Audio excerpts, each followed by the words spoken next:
All right, welcome everyone to the webinar, Tips for Running a Successful Capital Campaign. Thank you for joining us. We're going to start off with some introductions. Our speakers today come from a few different organizations. We have Lynch Development Associates with Kevin Lynch, President, and Laurie Whitfield, who's VP of Marketing and Stewardship. We have with us the Diocese of La Crosse with Jeff Reiter as the Director of Stewardship and Development. And then we have Suttle-Straus. I'm here, Megan Nicholson, Marketing Director. And we have Theresa Aide, our Director of Nonprofit Campaigns. And we're going to kick it off with Kevin first. So, Kevin, I'm going to hand it over to you and you can take it away. Thank you, Megan, and thank you everyone for joining us today.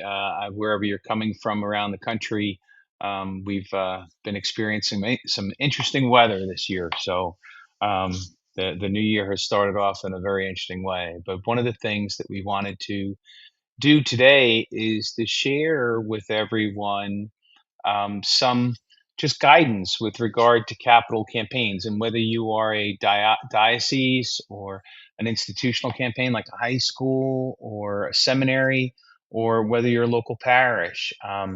There's a lot of different things that are very similar in those capital campaigns, and then there's some things that are different. But one of the things that we wanted to share was that mostly in our experience, Lynch Development has been doing capital campaigns for over 31 years, and we've raised over $2 billion for the Catholic Church. And in this experience that we've had in the past 5 years, we've noticed some things since COVID that have really been very different than the other times in our history. And we wanted to talk about that a little bit with you today. And not only talk about that, about the differences, and also some of the similarities, so that this way it helps guide you if you're considering doing a capital campaign. And one of the things that's interesting is that most of my conversations, when I first begin talking with a bishop, a priest, a principal or president of a school, or anyone like that, is that there's some commonalities that come forward with regard to their positioning. People get very nervous when it comes to the idea of inviting their constituency to invest in the mission of their institution. And there's always certain things that come up, like it is not a good time to raise funds. And this is one thing that we're going to really talk about, because the past 5 years have really challenged us in a lot of ways. And that concern all the time is saying, it's not a good time now. It's not a good time now. And then the other thing is, we need to get the whole diocese, the school, the parish on board before we raise funds, that everyone, 100% of the people, have to be ready and willing and able to be a part of this mission. The other thing that we hear, the plan has to be totally complete. We have to dot our I's, cross our T's before beginning a campaign. I can't tell you how many times I began a conversation with a parish or a school or someone who's doing a significant project, and they start out and they waste 3 and 4 and 5 years in the planning, to the point that they've actually wasted so much time that they no longer have the capacity to raise the funds in order to achieve the goal that's before them. We have to wait until the economy is stronger. Now, everyone thinks at every given time, in every feasibility study we've ever done, that the economic circumstances could always be better. People are out of work, inflation is too high. And these are all the things that we hear with regard to, I don't want to say excuses, but obstacles of why people don't feel confident in doing capital campaigns. So we wanted to talk specifically about the Diocese of La Crosse today. And the reason why we wanted to talk about this diocese is that Bishop Callahan, during his tenure, bravely stepped forward in the concept of doing a capital campaign right in the midst of COVID. And it really was something that was a challenge, in the sense that everyone was kind of in a sense of turmoil. Yet he still went forward with the spring 2021 diocesan feasibility study, and it concluded in late May. So if you go back to that time, we were only a year into the pandemic. Not every part of the country was back fully into work and school and going to church and things of that nature. So it was a challenging time to reflect and consider a campaign. And what was interesting is what feedback we got. The original case statement was changed due to the input of the donors and the pastors interviewed. One of the great things that came out of that feasibility study is the interaction that we had with the people. And the feasibility study, if you think about it and what you're doing, whether it's a diocesan campaign, a parish campaign, or some type of institutional campaign, the the idea of a feasibility study, if you think about building a brand new building, the first thing that you need to do is to prepare the landscape, prepare the ground, right? Prepare the soil. And that's what your feasibility study is really cultivating that soil and seeing if the farmland is rich to plant on. And so the original case statement actually in that discussion was changed due to the input of the donors and the pastors interviewed. And that was really critical to this campaign's success.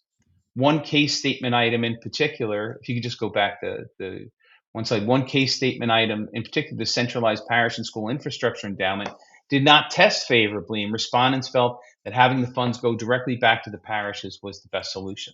And so that was a great thing that came out of this feasibility study at a very, very difficult time. The new case changed based on the results of the study and would now have a generous parish sharing program of 65% versus the studied 35%. Originally in the study, we're talking about a parish sharing program of 35%.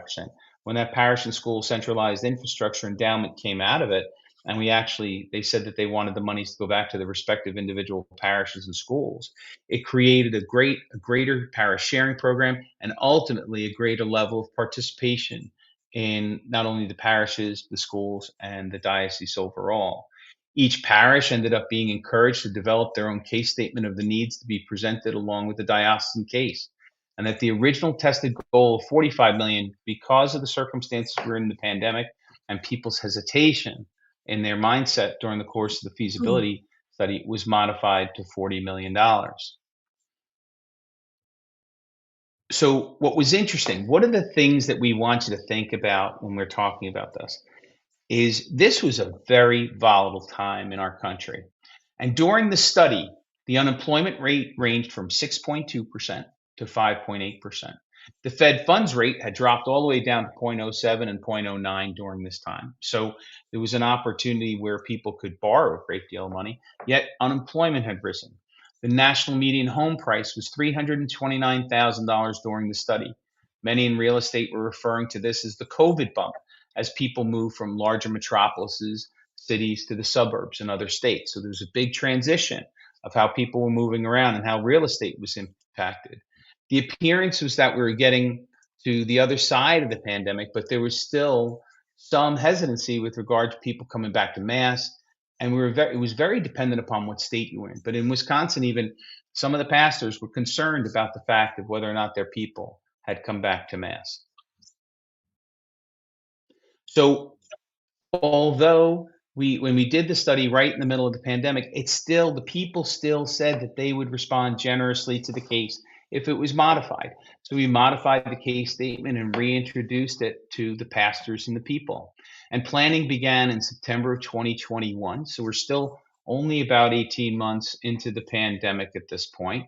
The planning phase ranged from September 21st to March 2022. And in that time, we incorporated a major gift phase for Bishop Callahan to do personal visits to lay the foundation of this effort. So if I go back to that metaphor of tilling the soil, the idea of the major gift phase is to pour the foundation, right? To pour the foundation for the new building. And so that began before anything was public. During this time, the unemployment rate ranged from 4.8% to 3.6%. So there's volatility in people's minds. And so there's an uncertainty out there. Interest rates remain low, and there was the first mild increase in some time to interest rates at that time. And the median house price rose from 352 to 375,000 in March 2022. So that's a significant increase. Inflation in 2021 was 7%. So despite all of these factors, we were going into this campaign, and people would most likely say, well, there's too much volatility. Why would you do this now? Yet the fact is that the Catholics still indicated their desire to give generously. Great. Thanks, Kevin. Yeah, now we're going to make a few notes just about campaign theming and the creative design process. One of the key components of a campaign, capital campaign, is having a strong theme and strong imagery to go with it. We always recommend the use of real photography from your diocese, your parishes, your parishioners. And this was the focal photo of the Inspired by the Spirit campaign. Laurie, do you want to share a little bit about how you chose this photo? Sure. Thanks, Megan. So early on in our relationship with the Diocese of La Crosse, Jeff Reiter gave us permission to look at their photo archives. So there were literally thousands of photos from different events around the diocese. And I kept coming back to this one early on, even before the theme was chosen or the color palette was chosen. But there was something about this photo. And with the diocesan campaign, of course, the bishop is the face of the campaign, but you can see here this photo. While the bishop is still front and center, Bishop Callahan is definitely there. He is, you know, uh, the picture is from the side, and he shares the spotlight, engaged with a young family, and of course, little Freddie there, who stole many hearts during the campaign. And one of the taglines that we used was that this was a campaign for our future. And I think that this photo really captures the sense of Bishop Callahan front and center, but looking and engaging with a younger family and little Freddie as the future of our church. So they say that a picture says 1,000 words, and this one just stole a lot of hearts. And that sassy little bow tie helped us out a lot too with little Freddie. Yeah, I think giving a message of hope and a message of the future is really important. Giving something, inspiring people to donate, right, is the goal, right, what you're trying to do. And then Theresa, talk a little bit about the variety of materials needed for a capital campaign. Yeah, thanks, Megan. When you think about the capital campaign, it's definitely looking at all of, considering all of the materials that you need to run a comprehensive campaign. And these were some of the items that we developed and produced as we worked through the campaign. And usually these items, the cadence of events and how these items are produced follows a certain timeline. And we'll talk a little bit about that later in the slides, just project management of all the different pieces, because there's definitely a lot of different materials that go into this campaign. So these are just the items that you should consider as you work through a capital campaign such as this. Great. And that last item is a final report. It's kind of covered by our little video screen there. But at the end, you want to go back to donors and tell them how the campaign performed and what's happening with the funds. Yeah, and this is just an image here of the leadership pocket folder that was designed, representation of the invitations that were sent out for events, the brochure that went inside of that pocket folder with personalized letters. And then one of the other, on the next slide, I think, Megan, we have sort of the brochures themselves, and Laurie can speak to this too. Just when Laurie and Kevin came to us about this specifically, we knew that we would be mailing out custom brochures to, I think Laurie was around maybe 156 parishes. Correct. Yeah. Right. And so how do we scale a brochure that is customized for 156 parishes? How do we do that so that it's not something from a cost perspective is going through a creative team on every single project, every single brochure? So what we ended up doing here so that we could scale this is we worked with Laurie and Kevin to design the brochure. It was an 8-page brochure. Mm-hmm. And some of the pages within this brochure were static. And then some of the pages were customized, and we'll show a little bit more of that. And so what we did is we designed sort of the base artwork, if you will, of what that brochure was going to look like. And then we determined which pages needed to be customized for the parishes. And we ended up putting this on our brand portal, which then allowed Laurie to log in herself and customize these brochures for every parish. And so these brochures were being mailed out in waves. If you're doing a capital campaign, usually what we see is that mailings are done in incremental waves over the course of maybe 1 to 2 years. And so this allowed Laurie and her team to go in and customize the brochures. They were able to go in and upload the pictures that they needed to place on the front cover, customize it with letters, pick different charts, customize parish-specific pages. And here are some examples of that. So this is what the final product looks like, with each parish name being on the front of the brochure and a large image that represents that parish that the parishioners would identify with. And then inside the first page cover, a letter from the parish priest there on the first page. Kevin indicated that each parish came up with their case for support. And so on a page of the brochure, they included photos of the cracked sidewalks or the building repairs that needed, and they could each have their own individual case, and then gift tables. And and I think Laurie, what this also allowed you to do is you were able to keep track of which brochures you knew you needed to send to us for mailing in that wave. It allowed you to customize it, keep track of which PDFs you had created for each parishes. When we built out a timeline, there was a date that all of these needed to be submitted to us for print. And then on that date, Laurie was able to just, in the brand portal, basically check out. She was adding the PDFs to her cart. She was then able to check out. And so then all of those print-ready PDFs were downloaded to us, and then we were able to go right to press with all of these. So from a costing perspective, it really helped in taking out that need for graphic design, the back and forth, if you can imagine, in 156 brochures, back and forth with creative design. This was a much easier way to approach customizing all of these brochures. Right, Theresa, and if I can add too, not only the cost savings of the design and all of that, but the time savings was amazing, because our directors who were on site with the parishes could actually log into the portal and go over the proof with the pastor in real time, make edits, load and upload, swap out photos and all of that. And by the time the meeting was done, they would have a print ready proof that they could just approve. So it saved us so much time with the back and forth of editing and sending a new copy, a new draft, and getting those approvals. We could do that real time, and it saved us so much time. All of the brochures went into the portal after that, and then, as Theresa said, we just uploaded everything back to Suttle so they could print that batch. Can I just make one quick comment about slide 12 for a moment, just for everyone who's here?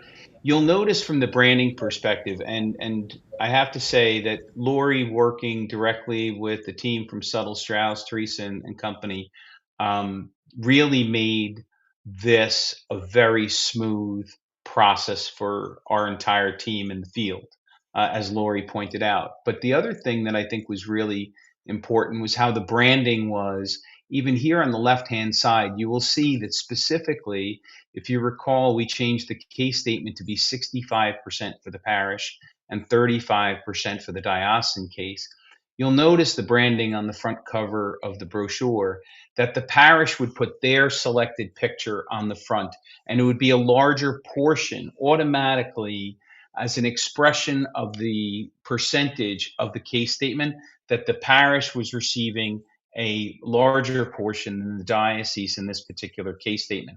And it really helped us to introduce at every reception in the field, when we're actually at the receptions at the parishes, immediately discussing the case and the value that was going to come to the parish from the case statement. So the team at Suttle-Straus, working directly with Laurie, was fantastic in doing that. And it really was critical in us being efficient and still being personalized to each parish, which was really important.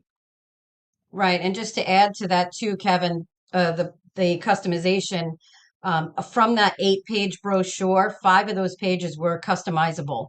So the only things that were really uniform with all of the brochures was the diocesan case, which makes sense, and campaign prayer and the letter from Bishop Callahan. Everything else was customizable and unique for each parish. And the porter really helped with that.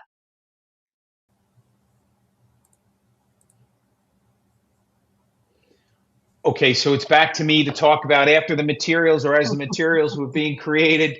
Now we get into the pilot phase. And anyone, especially on the diocesan end, if you've ever done a diocesan campaign, you know that the pilot phase is critical in creating the necessary momentum to be successful. So we had 21 parishes that participated out of the 156 parishes in the diocese at the time. There was still apprehension among some of the priests that this would not be a successful undertaking, and that it was not the right time to be doing a campaign, considering the recent pandemic and that the economy was still too unpredictable. There was apprehension among some of the priests. The pilot phase from just these 21 parishes raised $12.8 million towards the $40 million goal. This represented just 13% of the parishes in the diocese, yet had some of the largest ones included in this phase. This was so critical in developing the momentum in a campaign. And that's a really key word in development fundraising is momentum, because without it, you're dead. Coming out of the pilot phase with only 21 parishes at $13 million being raised really helped us to gain the necessary momentum we needed going into the next phases. The other thing, just keep as a reference point, because I keep on doing these economic numbers so you can understand that there was volatility and different things happening, right? So the Fed funds rate went from 0.33 to 1.21 as interest rates for the first time took a significant push upwards. Unemployment remained steady at around 3.6, significantly helped by government stimulus and ERC credits and things of that helped companies get back onto their feet. Which were really instrumental, but consistently, Catholics were still giving generously.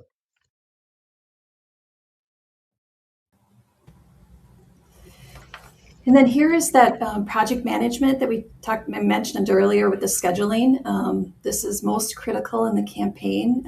With so many moving parts, we want to make sure that we have a very detailed schedule for Laurie and her team, and also for our team to understand when things will be coming to us, when things are due. And in this case, with any schedules that we put together, we're always working backwards from when does the material need to arrive in parishes, or when do you want that mail to arrive in homes? And from there, we work backwards and build all the timeline. And so this would have been done for every single wave. It also would have been done for all of the follow-up mailings as well. I know it might be hard to see, but you can see on that second section, about the third column over, all the portal PDFs are submitted and ready. So that gave Laurie and her team the date that they needed to have all of those PDFs for those parishes that were in that wave submitted to us for mailing.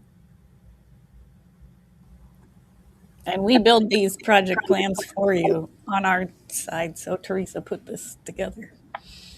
And from that standpoint, what was great from our team standpoint was Laurie was working directly with Suttle-Straus in order to get this done, so that this way it was very easy for our directors, for me, to be reaching out to our directors and having them follow these protocols, so that this way we didn't have mishaps as far as production issues and things of that nature. So then we went into the fall block. So this is, as Theresa said before, and as anyone who's done a diocesan campaign, it goes in waves. So our block one, or fall block in 2022, contained 42 parishes. The Fed funds rate jumped within a few months from 2.56 to 4.1, pushing mortgage rates higher than they had been for years. So you could see this financial, volatility. Over 100% increase in the median home price since March of 2020. The parishes were now experiencing their churches being a little bit more full at this point than earlier in the year. The Block 1 parishes raised an additional $17.2 million, which was extraordinary, and the inflation rate for 2022 was 6.5%. So we're still talking about inflation. We're talking about volatility. We're talking about interest rates. We're doing all that. And despite all those challenges, Catholics still gave generously throughout. This goes also for Block 2, which was the spring of 2023. 94 parishes participated in this block. The Diocese of La Crosse, the Diocese of La Crosse has a number of parishes that are very small, much smaller, and so we're able to do these parishes in this particular block and cover more parishes with our team. During this point, the Fed funds rate continued to rise from 4.33 to 5.12 in June of 23. And this brought the average 30-year fixed mortgage to 7.18 in June of 2023. So people were experiencing that. Inflation was slowing, but still was up 3.7% for the year. And the national median house price was now $410,000. So and you could see that Block 2 parishes raised 25.6 million at this point, and Catholics still gave generously. And that's why I always try to talk about the fact that campaigns should be about the mission. Let your consultants worry about the money, right? So the idea is that we stayed focused on the mission for what Bishop Callahan wanted to do. We stayed focused on the mission for what the parishes wanted to do, and making sure that we were talking about their need and their mission for the future. So the Inspired by the Spirit campaign goal raised $57.6 million on a $40 million goal, despite all of those economic challenges. And you'll see the picture there of Jeff and Theresa and Margaret Kitely from the Diocese of Richmond and Bishop and Laurie, that when they received, believe it or not, they received the 2023, it was, right? The award at the International Catholic Stewardship Council for Best Capital Campaign Materials. So I'm going to give them a little shout out there. Best Capital Campaign Materials for a Diocesan Capital Campaign. So what's the reason why we're sharing all of this with you? There's a tendency in the Catholic environment to always be fearful and apologizing for inviting people to give. And I think it's the wrong position. And over my 31 years in experience in doing this, is we have to present to our people and invite them to be a part of a greater mission towards the future of what we're trying to accomplish. We always let the donor decide. We don't decide for them. We let the donor decide. And the idea is to constantly and consistently invite them and educate them about the needs and the mission and vision that the people can invest in. Despite all of the challenges of those past 3 years, right? Catholics gave generous to Catholic causes all over the country. Since 1981, the unemployment rate has reached over 8% only 3 times. Once in 83, then in 2022, once in 2010, and then in 2022 due to the pandemic. This means, in theory, 92% of your parishioners are gainfully employed at any given time throughout the year.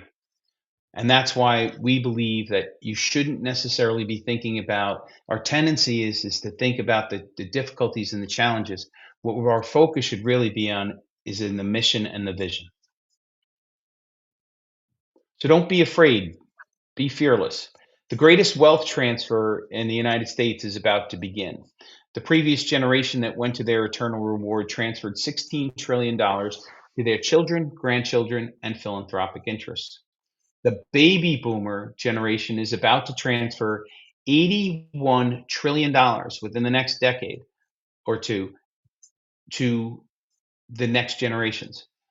Shouldn't we invite them to give some of this? Shouldn't that be part of their legacy and investment in the Catholic Church? Here's what's interesting for all of those who receive an inheritance. The average recipient, so the money's going to go to what they say, Gen X, and then the millennials, and etc. So that's who the money is going to go to from the baby boomers.